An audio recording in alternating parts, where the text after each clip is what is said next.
Welcome, everybody. Jeff Roy here from Excalibur Insurance Group, and I'm so fortunate to have Scott Austin, Marsh Manager from the Hullett Marsh Wildlife Area today to do an interview on Earth Day. Scott, great to see you.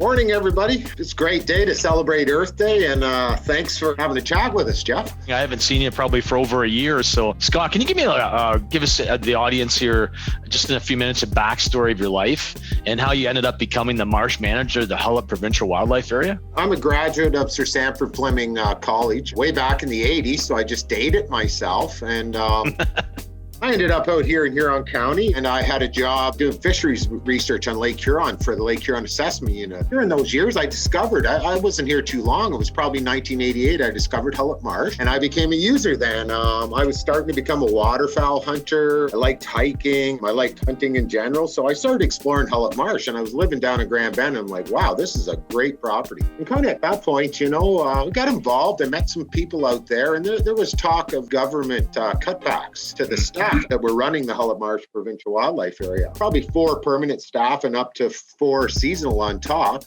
Those jobs were going to go, and someone needed to take over. So a bunch of us, Ministry of Natural Resources, Stewardship Council guy, they're kind of, collaborated with the horseback riders and the hunters and the hikers and the birders and the photographers to kind of, let us know what's going on. Looking for some leadership, looking for somebody to hold the reins of this property down the road.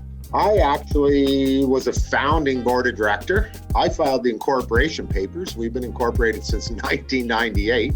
Wow. As a volunteer, I was a young guy, and then I ended up being treasurer. They gave me that. I had some business skills at the time. I just was out there. I wanted to clean up. My life moved on, and things changed. I purchased a fish market in Bayfield and ran that successfully for years, and it kind of needed a change in my life. And then I noticed they were hiring a marsh manager out at Hullett Marsh.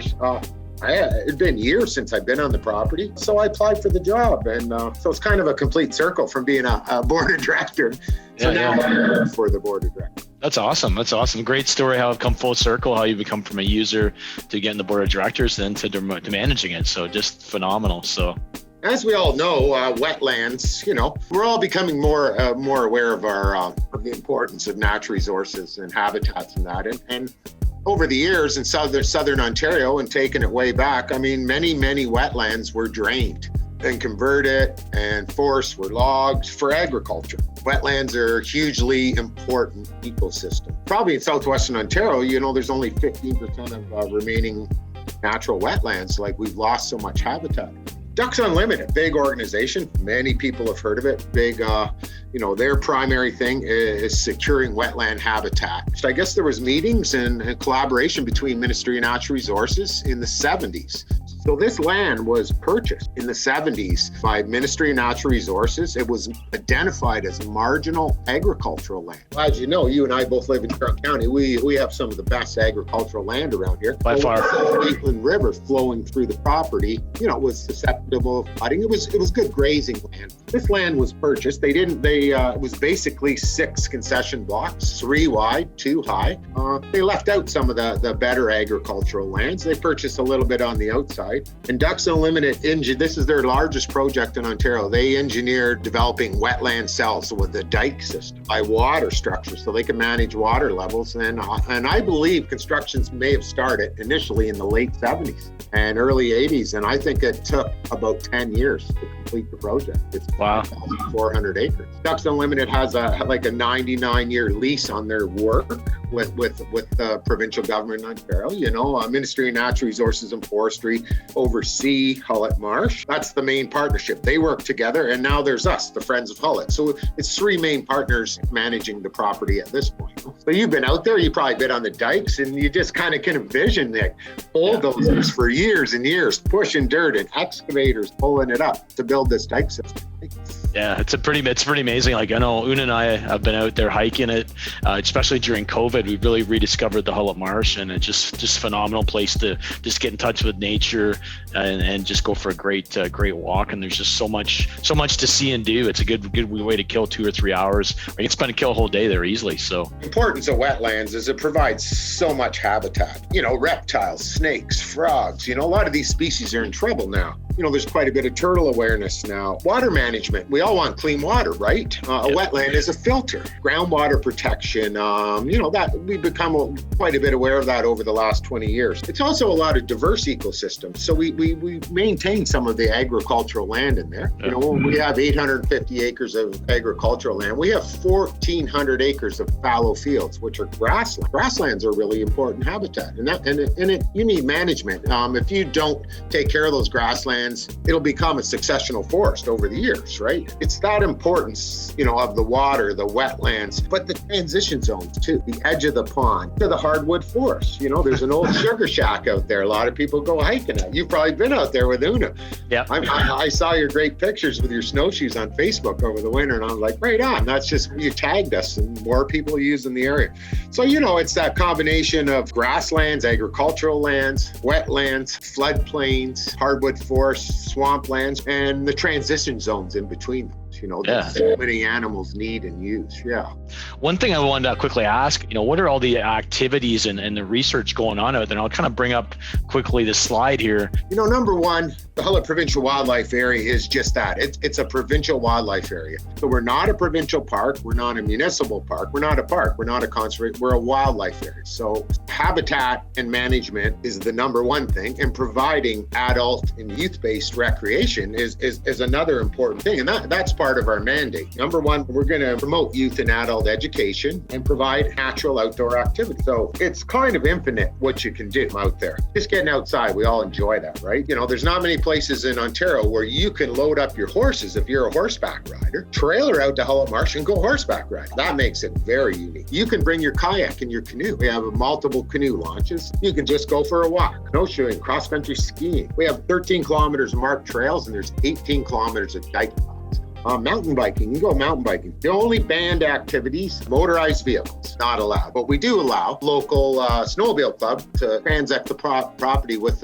on their registered trail, right? And we feel that's important. And most riders around here go, wow, we really enjoyed that ride through the marsh. And hunting too. It's very pro hunting as well. There's not much crown land in Ontario. It provides good hunting opportunities too. We do have a lot of support, financial support from hunters, but also volunteer support as well. Birding, photography too. It's kind of a sleeper. Like a lot of people go to Point Pelee. Whoa, that's a great place to see rare amphibians, rare reptiles. Birding down there, that's a unique ecosystem. Long Point as well. Lake St. Clair has some marshes, but Hullett Marsh is kind of a sleeper for birds. We have a resident bald eagles nesting. Currently, we have sandhill cranes nesting out there this spring. Not a huge population. That's kind of unique in Huron County. Manitoulin Island, there's a lot of sandhill cranes. I'm going to shift gears here. What youth programs do you run each year to give our younger people in our area an appreciation and an education about nature? We open the doors, and we open ourselves, and we communicate with the local schools. All these kids need their volunteer community hours to graduate from high school. It's a chance for us to get some much needed help. It's a chance for the kids to get their community hours, and it's a chance for them to learn a little bit about outdoors. So it's not necessarily a program, but I kind of look at it that way, and I'm proud of all the kids that have came out there. It gives them a sense of ownership. It's Crown land, Jeff. You and I and the whole Excalibur community, we're Ontarians. This is all our land. This is ours. It gives them some ownership. And like you said, in the local community, there's people local to us that have not explored it. And I think COVID's changing that. Locally, people are doing that. So you got people traveling 12 hours, 5 hours. People come from Kitchener, London, Chatham. Also for the youth, we apply to Canada Summer Jobs for funding for youth positions each year. Each of the last few years, we've had a position called a recreation and outdoor event coordinator. So this person helps us publish our annual book, the user guide. But this person will also run little impromptu events, maybe weekly. Okay, let's meet at this parking lot, and today's topic is insects. Let's meet at this parking lot, and today's topic is amphibians. And it can reach out to kids as young as 3 or 4 years old. This summer position we have leads that event, brings out microscopes. We've applied for some funding. We got little binoculars for the kids. So it gets these young kids out there as well, right? To participate, they must be between 12 and 17 years old, and they must have their hunting license and taken the safety course. A whole part of this program, it's not just the duck hunt, it's the whole experience, from the education, from the safety training, from these kids coming out and helping us with our nesting programs. learning about the resource, learning about, our mallard tubes, our duck boxes, so that, the highlight of the experience at the end of it is a duck hunt. It is all mentored. Businesses in the local community really help out and support. Greg at Clinton Sporting Goods, he donates items. Local Fish and Game Club, they come out and throw clay birds for the kids. This picture here you're showing now, that's what each kid got in 2018. Free decoys, Ducks Unlimited provided duck calls and hats, blind bag, but that's all 100% free for the kids. There's also 5 meals were involved in it too. So they have to come out before and participate. It's mandatory in some conservation work. They get to try out their waders and they get out. It's a really great experience for these kids. Other organizations use the property as well. A fellow from the Fish and Game Club in Clinton, he's on the executive. He runs a youth pheasant hunt, teaching kids pheasant hunting, all mentored and dogs. And, and they use our facility. They use our barn. They use our heated workshop. They teach the kids how to clean their game. They teach the kids how to cook their game. We have all that too, right? At the end of the day, okay, you got a duck. What kind is it? How are we going to clean it? How are you going to eat it? It's the whole experience. So there's something that means a lot to me. So an example of, we had a young youth out there, and a few years ago, got in a little bit of trouble. We took this kid in and gave him some work, and he had to do some community hours, and he carved this duck, and it's a male hooded merganser, his first duck carving. His 12-year-old sister painted it. I'm looking at the bottom, it's signed 2017, and he gave it to me and another staff member and donated one to the auction. Well, that's not a background. And that's amazing. This young fellow right now is about to graduate from environmental management at Lakehead University. So we took this kid in on a chance, and look where he's coming. What a success! Reward out there. What a success story! What a success story, Scott. Well, that antique phone behind me, it's kind of great because it doesn't ring too often. So I'm at my home-based office, for COVID safety right now this morning. My other staff members out in our trailer office, the Northlander trailer, provided from Exeter. Local salesman out in Bayfield set us up with that when we needed an office. So I go back and forth. So that's where I am right now. And as you can see behind me, I like ducks and feathers and little things. I know that funding is getting more and more difficult. Maybe you can kind of talk about the budget, what it costs to run the Hullett Marsh every year, what you're involved in. How can our Excalibur community help you out? It's been a challenge with the current COVID situation, and we shied away from some volunteering. Like this time last year, we were all scared. Things have changed a bit, so we're getting back into some social distance volunteering. Say you and Una or anybody had some time and they like hiking and that. Just keep hiking a trail. You see the paint blazes when you're out there. We could supply you with some paint. Remarking the blazes. We can give you a handsaw. TD Friends of the Environment. We're talking about funding. Provide us some money, TD Friends of the Environment, to buy handsaws for community-based stuff, to buy pruners, to buy snowshoes, to have an event. Waterfowl hunters come out and help us with our nesting program. We operate on under $200,000 a year annually. So that's 2 full-time wages, a truck, a tractor, 3 ATVs, 2 snowmobiles to maintain and insure.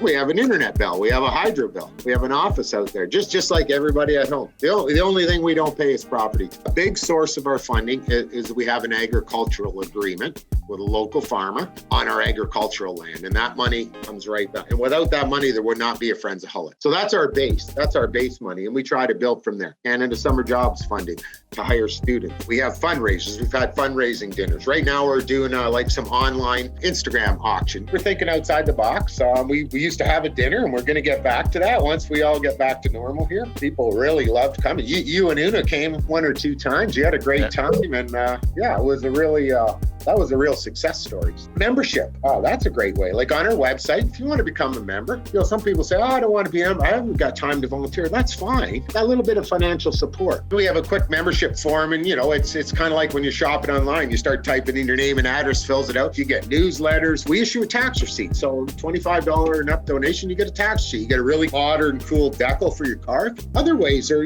material donations. So someone could donate some, and lots of people do for our auction, bright yellow paint, or some trem-clad bright yellow paint to paint our gates and that. That's maintenance. That's things we spend money on. Even right now, people participate. We've got a great photo contest. Users have submitted that, and we pick photos every year for the cover of our user guide.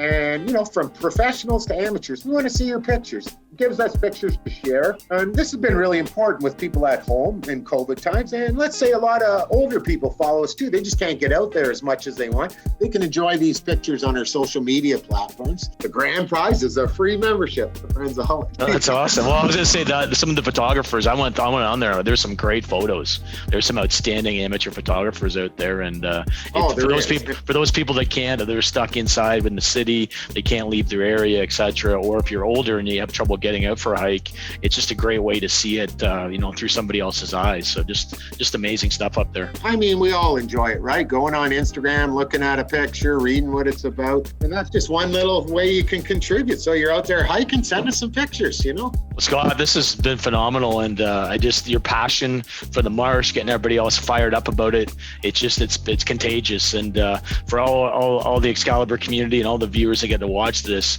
please, if you get a chance to go out and experience a property, it's life-changing during these times when you can get out and get exercise and social distance. It's probably never been more critical. And on behalf of Excalibur, we're just so proud of the property, the work that you do, your values of how you help out youth, just so encompass what we believe in. And we're really proud to make a donation today on Earth Day of $1,000 to the Friends of Hullett. So we really felt it was important to support you. I haven't been to the dinner, and Una and I have missed the dinner the last couple of years, and last year I think it was obviously canceled with COVID. So it's never more important for people to fund and help out during this difficult time. So we're really pleased to make a donation for you, Scott, and just keep up the great work. Thank you very much. That's a very generous donation, and it will go to a lot of good things, and we really appreciate that. Yeah, it is important. We need to get outdoors. You hear it all the time. Our mental health and that. Social distance is important. We've all heard too many rules, but just to tell you, this property's 5,400 acres. There's 20 parking lots to access the property. So there's lots of room for everybody. Every parking lot has a 911 number. And my best advice to you is to go on our website and download the user guide if you can't physically get out there and read it. So you have a little bit of understanding before you go out there. It's a little bit intimidating. It takes a while to learn it. We also, on our website homepage, we're going to link up this interview on there with you guys too, so people can see our new collaboration on there. But there's also a hunting tip sheet and a hiking tip sheet. So if you're a first-time user, read that. Maybe you print that PDF. Spend a moment and read the regulations in that. They're very simple. If you're not a hunter, they're very simple. So that would be my tip. Instead of just going out there and do a little research before you go. That map is your Bible. That's awesome. Hey, Scott, great advice. And thanks so much for spending some time with us and the viewers. I've learned so much. I've been out there, but I got a wealth of knowledge from you today. Please visit the Hullett Provincial Wildlife Area. After hearing Scott talk about it, I don't know how anybody wouldn't want to go if you're interested in the outdoors. So it's a great place to go. And hopefully we can see you soon. Yeah. And I appreciate your time, Jeff. It's been great talking to you. And you guys are doing some great things at Excalibur. And, as you say, you're exploring us. I'm kind of exploring you a little bit, and I'm like, I'm going to look at your website, and I kind of like what you got going on, and I like that you're community based and in touch with your people, and this means a lot to us, this donation. And let's face it, if I'm in my office out there and you're sitting in your office, there's only a couple kilometers between us. So yeah, it is something that is special, and it also brings other people into our community. Well, hey, thanks, Scott. I really appreciate it. We'll talk to you soon.